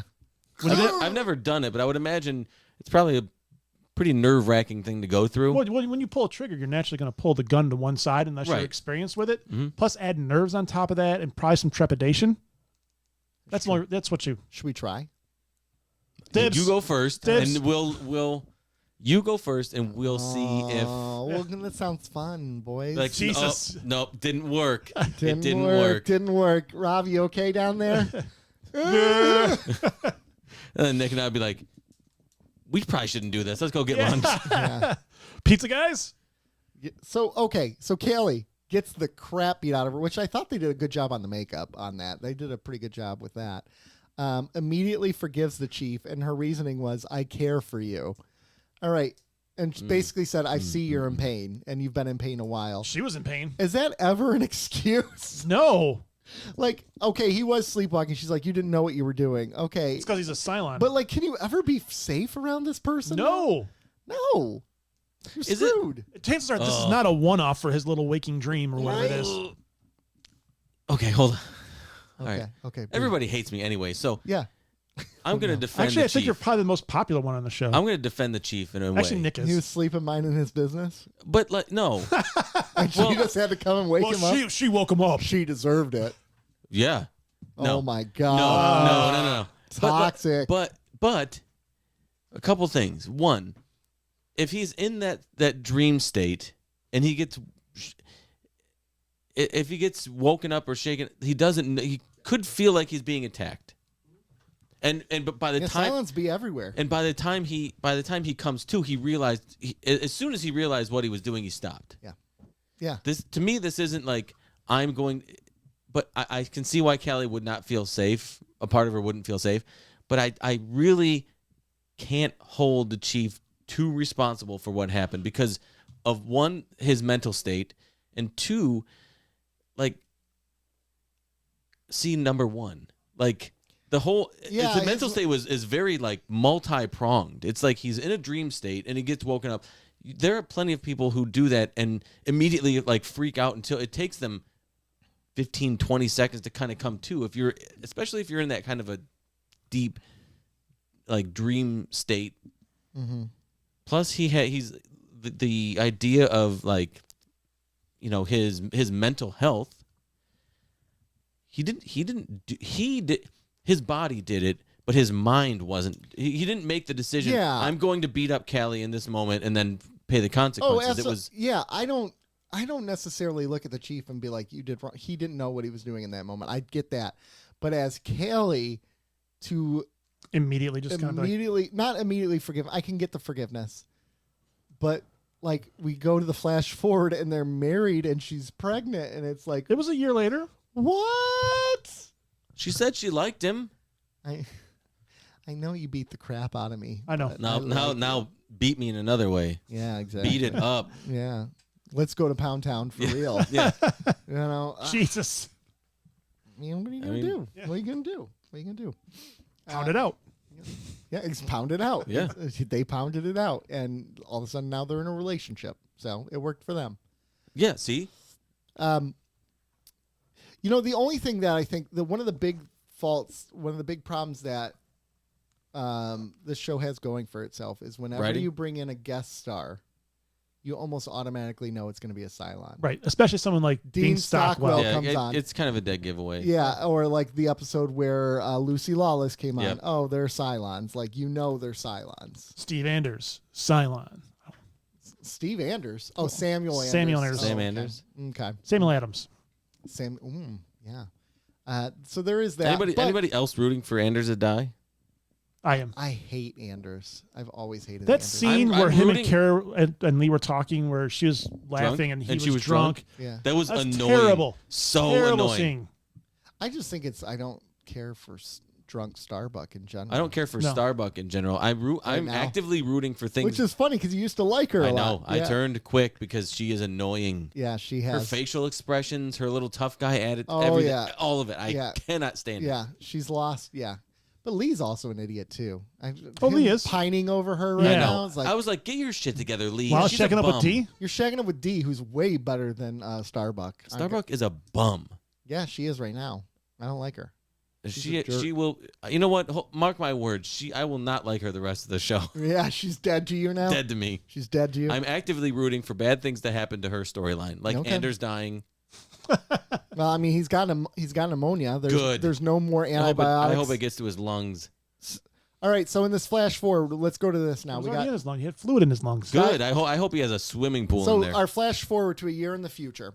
We got Baltar's the president, but basically he's sleeping around. Well, like- hold on, let's before we get to the flash forward. Okay. Because we have Baltar getting with the six. And oh that- yeah, this guy, Gina. and then immediately during his induction blows up a nuclear bomb, taking out like Oh, 3 ships. and then he's like, let's not do anything about it. Let's just still settle. right, and Adama's just like, Well, he has to listen. Man, this is where it gets interesting, right? This is what Rosalind was so afraid of. Like, but even Adama not making a big deal that the nuke he gave him ended up on that ship when Rosalind just told Adama that he was shacking up with a Cylon. but he just became the president, and what does What does Adama does- hate the most? Silence. Cylons. But Followed by Baltar. my point is, what does Baltar stand to gain by that nuclear bomb going off in that moment? He doesn't. I think Adama would look at that and be like, well, there's no way he had something involved in this because this doesn't. That's a fair this doesn't assessment. help his. Right. This actually hurts his cause for settling on New Caprica. Which because now we have to leave because of nuclear explosion. Let's get out of here. And to Adama's point, that proved that probably settling down in one spot was not a good call. Right. We're Yeah. still not safe. There's obviously moles within us. Like, we can't be doing this. Well, plus we just imprisoned the one preacher guy that had been with us forever. But so Yeah. so that there's that guy, and then Sharon leads them, and she's like, something bad's gonna happen. Something's coming. Yeah. And Hilo, who I hate, Hilo now too. This guy's a bum. Everybody's a bum. I texted you guys. I'm annoyed with everybody on this goddamn show right now. Really? Okay. I still think So- you talk about keeping up with the Cardassians. Oh, Not you Battlestar Galactica. guys are. Oh, yeah, you did. You sent a text that said, everyone on the show is a bum. And he's like, well, I said I'm annoyed with everybody Oh, on yeah. this show, and I said not our show, not our show. BSG. But you know what? Except You know for- the best thing that happened to you guys is me watching these 2 episodes. Because I'm more annoyed with them now, with the people on the show. Gotcha. What But do you got like, so- against him, though? This proves my point that I've been making probably for months now, that we don't trust the Cylons. You cannot trust your enemies. They But are. she didn't do it. She Sharon led didn't do them. it. She But led she them. did. She didn't say that the didn't Cylons say on- anything about the Cylon because she thinks that they killed her kid. Yeah, So she's like, why should I help you? I'm Right. done. I'm done. Because but she wanna still know helped why- him. She To an didn't- extent. To an extent, but this is why she's at the They end. could Of have forced her the, on at the end of that, the day, she's the enemy, and if you cross, she's only your frenemy if you're doing things to help her. Yeah. If you do something she doesn't like, or the enemy doesn't like, which taking her baby probably something Well, she this doesn't is like. what Adama said. What do we have in common? We both want to live. You killed her kid in her mind, so now she doesn't want to live. So Right, she doesn't care. Right. So this is why you don't fraternize with the enemy. You See, I think the thing treat about them as Hilo, such. one of the things I like about Hilo Is he's whipped. He's whipped. No, he's just Oh, a he big is baby. whipped. Think about all the characters on this show. He's the only one who truly seems good. Think about it. Yeah, but He he's doesn't- also the one who seems like the biggest idiot. I mean, is there a correlation between Yes, being there ultimately is. good and an idiot? Yeah, there is, because you're just think of the people who are the easiest to manipulate. They're the people who really believe the best in everybody, right? They're the people that want to see the good in everything, and they're just, you play right on that. Yeah, that's me though. I like to see the good in everyone. I believe all people are inherently good. Okay, now, do you think you're easy to manipulate? Do you think I can? Do you think somebody could tap in? I could be played really well if someone took advantage I of think that. you're a very smart person. I think if someone were to come in and really tap into that side of They you, could get me. They could play that. And the same with Hilo. He seems like a genuinely good dude. He cares about her, but he's getting played. He's getting played like a deck of cards, I don't think he's getting played.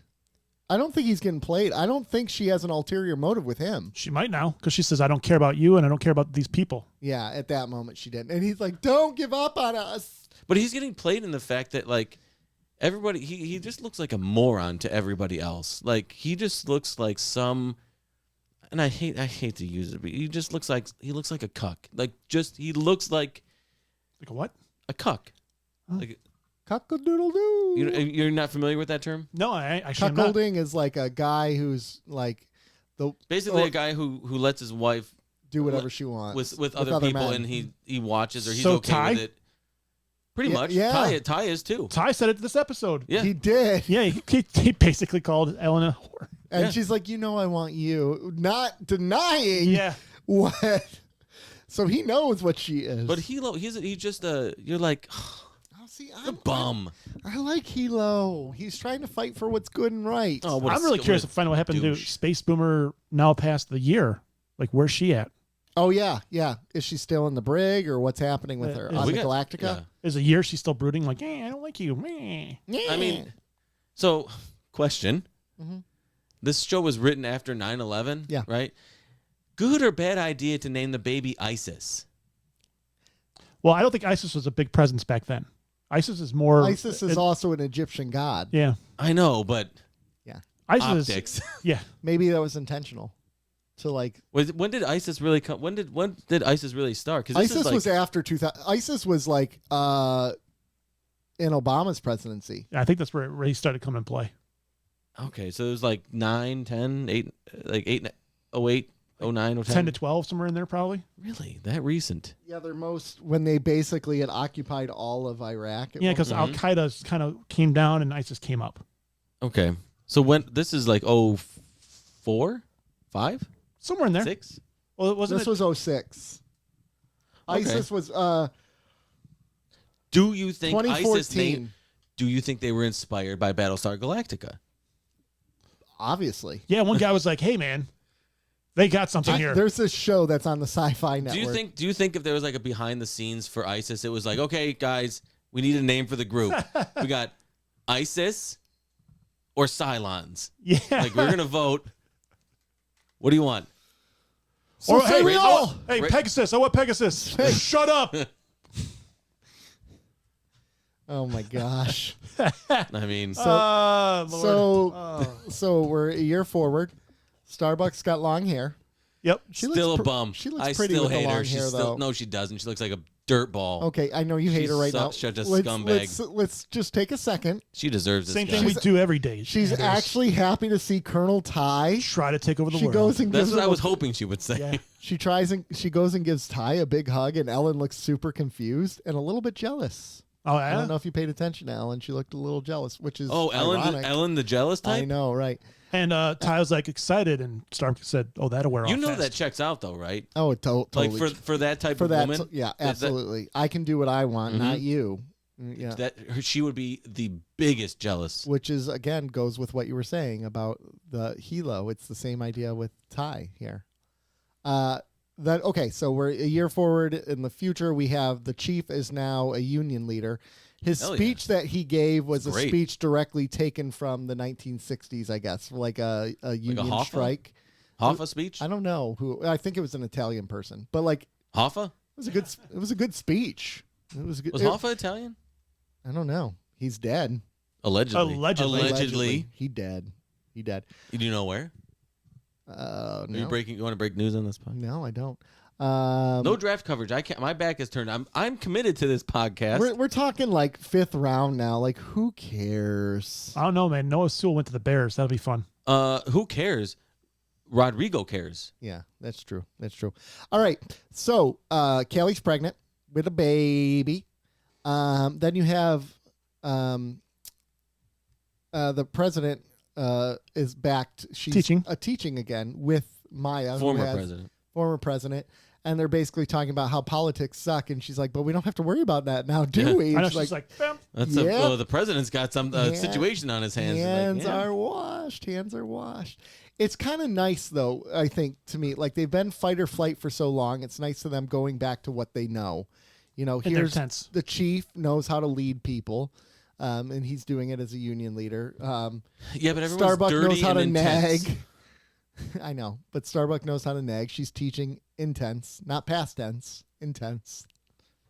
And what else? It looks like a bummer of a time. I'm telling you right now. It does not look like a good place to live. No. Meanwhile, Baltar's quarters, he's got everything. He's got drinks. He's got women. He's got cigars. He's got everything he wants. And doesn't care about anyone. Anyone. Well, I think it's pretty clear that everyone knows his presidency is a disaster, right? Like he's full. Like they're talking about how it's a mess. How are they not? How have they not revolted? Because they're still happy that they're on land, I guess. I would be like, dude, this is not good. This is way worse than we had it. Well, like, think about this. We flash forward a year. We flash forward longer here than we've seen in the entire series. Then they were on the run. Yeah, they said that we've been on the planet longer than we were on the run. Longer than they were on the run, and things are worse than ever. I mean, yeah, this is not good. No. Baltar sucks, but he's got some nice-looking people in his cabinet, doesn't he? Yes, he does. Yeah. He's not doing bad. President. He's not doing bad for himself. Must have read up on Kennedy. He must have. He got right to Kennedy. All right. So then Cylons show up. Ships run away. Do you think they should have run away? Like they're like, we barely have enough ships to stay action stations.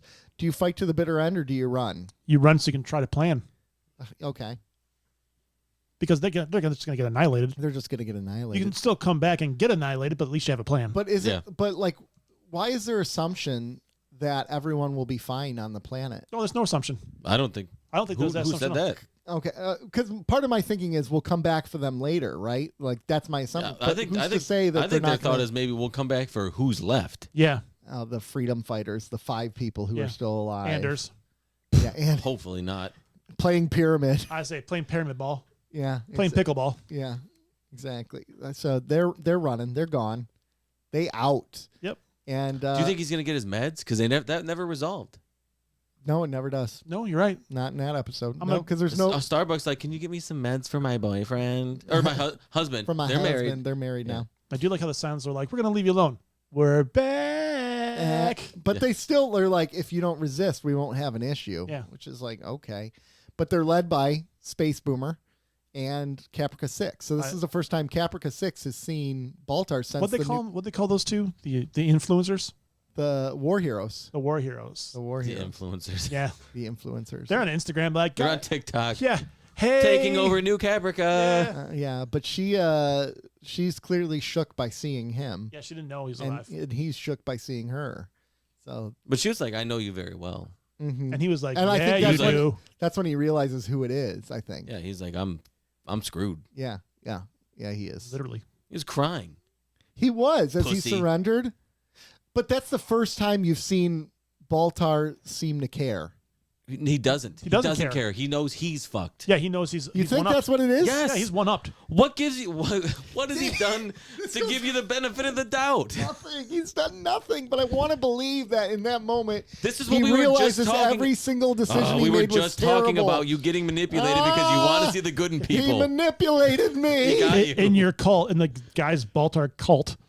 He manipulated me. Nothing about that says I care about anybody. It's not one little bit. I am screwed. My run is over, and this is Baltar. I know, and everyone behind him was like all pissed that he surrendered. But like, what are you supposed to do? You wouldn't surrender? You got the jump on us. We have literally no military ships. I would have been like, hey guys, what's that back there? And then ran away. So what did Baltar do? He left 6, right? I'm leaving without you, right? Right. What is the saying? Hell hath no fury like a woman scorned. And guess who just he came didn't back? leave without her. They blew up in a nuclear explosion. Yeah, but he left without her. Yeah, that's true. He always puts himself first. He does. And guess who's back? Scorned Back woman. again. Scorned woman. Yeah, she back. is. She just seems scorned. She seemed into She it. seemed like she's happy. Yeah, to She's see like, him. "Sup, Baltar?" We gonna Yeah, beat, but what's her name? Sharon. Sharon's no nonsense. Sharon doesn't look like she's there to play. Nope. She ain't joking around. Who was the middle guy? That was the reporter. Or Yeah. What was his name? There's Leoben who came to look for Starbuck, right? And What's his obsession with her? he's always had a thing with her. Dude, Remember, he told her she was special. Give her the space. He coming on strong. Yeah. She is special. He coming on strong. Leoben is into her. Can we talk about the religious leader? What was his name again? Cavill. Yeah, Henry Cavill. Henry Cavill. Henry Cavill. He can lead my religion. Brother Cavill. is his Another name. great casting. For sure. Great casting. Great casting.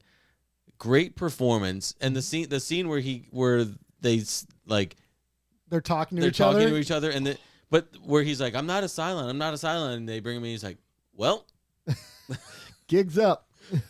that was genuinely. It was a genuinely funny scene. It was well acted, Yeah. well timed.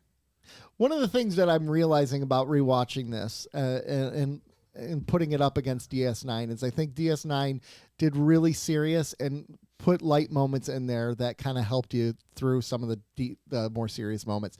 This, for the most part, does not do that. But they had it. But here they did. But they did. But or DS9 like had a main character built in. Yeah. So they had Quark. To be the Joker. Yeah. Right. They had To be Quark for really like traditional style comedy, and then they had, I would say Odo. I would say Odo and maybe Garrick and Bashir. Yeah. To sort of slip in a little bit of like mature comedy. Yeah. In fact, the most serious character the whole time was probably Kira, right? Yeah. She didn't really have a lot of comedic things. I mean, beyond like Mirror Universe and stuff like that, she was the serious character.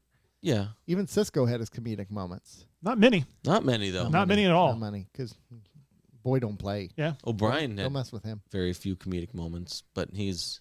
I mean, he was also suicidal at I one know. point. And getting tortured the entire series. Getting tortured, yeah. Well, please say it properly. He was married.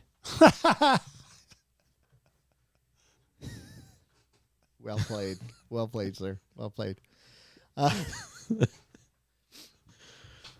But 2 weeks off. I feel fresh, baby. I feel so on my game. there was that nugget. There was the president laughing. There was about the breaking of the pencil. Well, then you're screwed. Yeah. Like a few comedic things for the most part, though. But yeah, Cavill is really good, and throughout the whole series, he stays the same. He's a good character. He's a cool Cylon. He's a cool. Still not Cylon. going to side with him.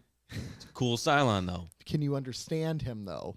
I don't know. He does wear that cool like almost like an Australian outback hat. It's like a It's like a Indiana Jones hat. What are those called? The fedoras? Yeah. Pretty sweet hat. Yeah, it is pretty sweet. Here's a show note. Part 1 shows the population of the fleet is 49,550. The original election results were 46,631 ballots. So that means 94.1% of the fleet is voting age. That's a damn good turnout rate. But that also means that they have no more than 2,919 children. So those are good. Those are Or non-voters. or non-voter. Yeah, exactly. You could have your mentally ill. You could have your. but I mean, that still checks out. You have no more than that many children. Yeah. Mm-hmm. That's not good. Oh, here we go. Chief Tyrrell's speech was quoted directly from a speech given by activist Mario Savio at the University of California, Berkeley in 1964. So not Hoffa. So he plagiarized. Not Hoffa. He did. Yes. He did. Yeah, there's a time when the operation of a machine becomes so odious, makes you sick at heart that you can't take part. So, okay, so hold on. So we are operating, this is an Earth timeline, right? This is a reality timeline, right? Meaning the thing, so what I'm saying is the Earth that they're talking about is the Earth that we're living on now. Or theoretically, yeah. Well, Right? we don't know. Yeah, we don't know yet. We just know they call it Earth. That's all we Okay. know. Could Are be we, Kronos. are we under the, We could assume it's Earth, yeah. So are we under the assumption, because what Rob said is very interesting. Are we under the assumption that that the chief made that speech on his own, or did he read it in some sort of historical text and is lifting it? Ooh. Do you know what I mean?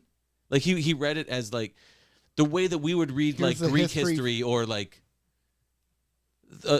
things that were said during the Renaissance, or even even biblical scripture. Right. That's a really good point. Yeah. Like when you say an eye for an eye or something, like that's biblical, but you wouldn't necessarily know it. You just, if you weren't religious, right? That's interesting. That would be okay. You might be onto something here. I can't tell you if you are or you're not, because I know if you are or not. But you might be onto something. I feel like I am, because I feel like if I wasn't, he would absolutely take the opportunity to put me in my place. Call me an idiot. You're dumb. You're dumb. What do you know? Well, you remember Garrick, though. That's Ducat. Or Ducat. Yeah. Sorry. You can't even remember. Nope. I can't even remember. I can't even make He botched a jab. I know. I gave you a free one. He did. A freebie. Swing and a miss. What, you got any other show notes? There's got to be tons of notes for this episode. There's actually not a lot of notes laying around for this one. I couldn't find at least through the Battlestar Galactica wiki. About IMDb? IMDb BSG. Let's see. I don't know. I don't know. I'm not finding. Dang it. How do you feel about the chief as a union leader? It fits. Fits perfectly. It fits him well. He leads people, man. I loved his speech. I mean, I was fired up by the speech. I was like, you're right. Hell yeah. Strike. Let's strike. Tear it down, man. Lay down your burdens. Oh. But that's what I'm saying is like they're going to go on strike, but why not revolt against the president? Strike everybody, not just the union members. But see, I think Baltar has something good going for him in the sense that things have been so crappy that like even though he sucks, it doesn't suck as much as running from the Cylons. So it's like when they complain to him as president, he's like, but how many Cylons attacks have we had? He said that. How many Cylon attacks have we had in the last 6 months? None. Or a year. Then shut up. I'm doing my job. You know, he's leaning on one thing. That's his one that bites him in the butt at the end of the episode. That really bites him in the butt at the end of the episode. Oh gosh. Oh, I hate him. See, Rob, the notes are hard to come by, aren't they? There's not many notes. I mean, I know Ronald Moore had a podcast about this and says quite a few things, but keeping up with the Cylons. Yeah, exactly. No, because Katie, not Katie Sackhoff. I'm sorry, the one who plays Six, Trisha Helfner. She does have a podcast. During the COVID, she did a whole podcast on all of BSG. Yeah, absolutely, and it was awesome actually. People who start podcasts during COVID. Yeah, so lame. I wonder who did lame. that. Lame losers. All right, should we get in the rating then, since we don't have a lot of show notes? Yep. All right. So 3. Joe's gonna rate them the same. 3. And are you actually rating yet, or do you want to wait until we rate the first episode? Yeah, go ahead. Okay. Episode 1, Lay Down Your Burdens. Nick gives episode 1 of Lay Down Your Burdens a 7. Wow, that's very critical of you. Actually, that's high for episode 1. Episode 1 was kind of like the setup episode. It was, but it had some good nuggets in there. But good discussion. Again, a lot of my ratings are based off discussion. Right. You've been consistent with that. That can swing an episode very easily. Rob, what do you give episode 1? 6.5. Yeah, I kind of thought that's where you'd be. All right. Then, Joe, what do you give parts 1 and part 2? Why do I have to go first? Well, because then, you know. I don't know. I would say 7.5. 7.5, with the first one being weaker. You were just saying you hated these episodes. No, he was frustrated. He was mad at the people. That doesn't mean you hate the episodes. The episodes were okay. I was so frustrated, but to me that can also be a sign of good writing, good storytelling. I think you're supposed to be frustrated with them. Yeah. So they're doing the writers and everybody's doing their jobs. 7.5. Yeah, I would say probably overall. I go like maybe 6.5 and 8. See, if I split them. I'm an 8.5 in the second episode. I thought they nailed the second episode, and everything that happened made a lot of sense. I thought they did a really good job culminating the story. I thought they packed too much in the second. They overloaded the second episode with everything. Not enough. Okay, so pacing issues. No, not necessarily. It was just like, the pacing wasn't bad. No, I thought the pacing was pretty good actually. I will for everything that happened, I thought the pacing was pretty good. Yeah. After you give your rating, I have another nugget to add. So go ahead. What do you give the final episode? 7? 7.5. 7.5. It's basically a Rob 10. In Battlestar Galactica, it is. Yeah, it is. Though we gave Pegasus a 9. Pegasus was good, though. Pegasus was really good. Yeah. Right. One of my favorite episodes of the show ever. Okay, so the other nugget that I wanted to, it's not really a nugget per se, but it was a big, I remember. Did you give your rating? Yes, 8.5. Okay. 8.5. The one thing I did want to add is when this episode aired, Lay Down Your Burdens, and they did the time jump, it was extremely controversial. I remember reading reviews and looking on websites afterwards. People were pissed because the whole show up to this point has really been following in a very close time frame, right? Like you're not the original. Yeah. Like your episode 1 happened on day 1. Episode 2, it actually didn't premiere. Razor didn't premiere until after season 3 aired, and then in the summer they released the Razor movie. So do we want to watch Razor chronologically closer to where it is, or do we want to watch it in release order that the show did? Maybe that's a show meeting thing.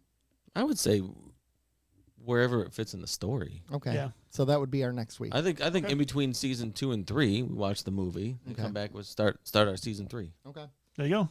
So then that's what we're going to do then. So our next episode will be Battlestar Galactica. Razor Ramon. Razor. So that means you're going back to Pegasus and you're going back to some Commander Kane or Admiral Kane, which is not bad because I like Admiral Kane. I want to see more of her. Give it to me. Give it to me, Kane.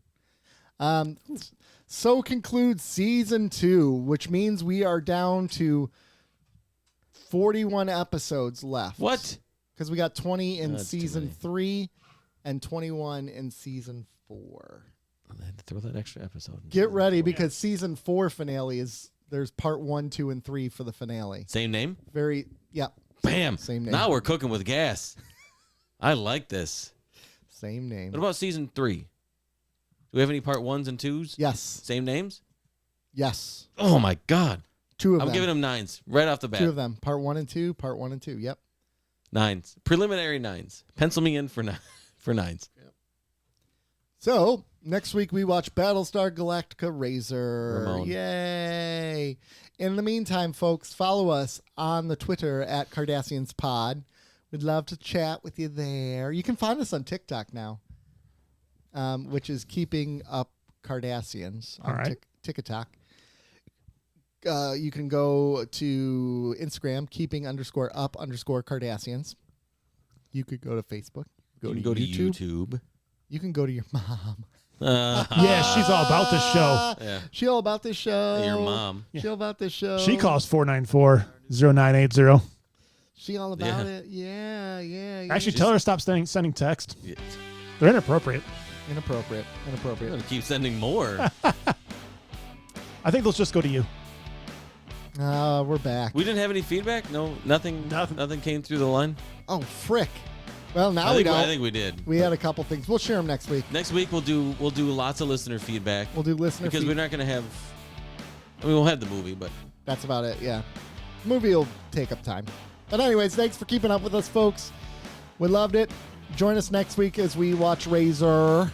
Ramon. I hardly knew her. All right. See you. Bye. See you. Bye.